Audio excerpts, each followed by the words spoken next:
2025 წლის თვითმმართველობის არჩევნებში მონაწილეობის საკითხი კვლავ უთანხმოების თემაა ოპოზიციაში. პარტია გირჩი აცხადებს, რომ პროცესში ჩაერთვებიან. მუნიციპალური არჩევნებში მონაწილეობას არ გამორიცხავს გიორგი გახარიაც.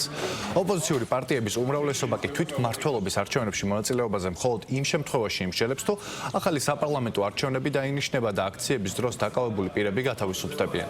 მმართველ გუნდში დარწმუნებულები არიან, რომ ოპოზიცია სამოქმედო გეგმებთან დაკავშირებით გარე ძალების გადაწყვეტილებას ელოდება.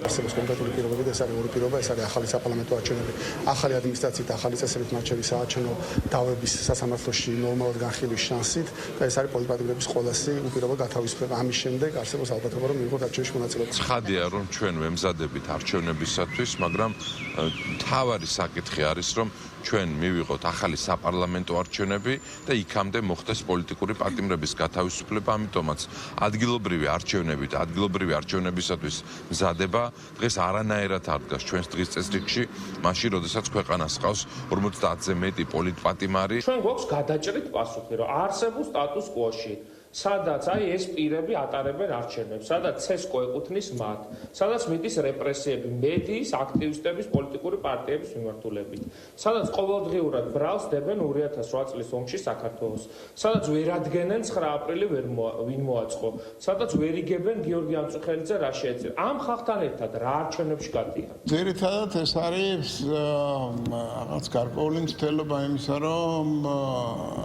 თავისი პოზიცია ჩამოაყალიბონ იმგვარად, რომ პოლიტიკურ ველსაც შერჩნენ და თანაც სახე არ დაკარგონ, ვინაიდან ამ ხნის განმავლობაში არც ერთი ნაბიჯი არ გადაუდგავთ იმისათვის, რომ საქართველოში ჯანსაღი პოლიტიკური პროცესები განვითარებული იყო. არც ერთი ნაბიჯი, ვინაიდან გეგმა ყოველთვის იყო რევოლუცია.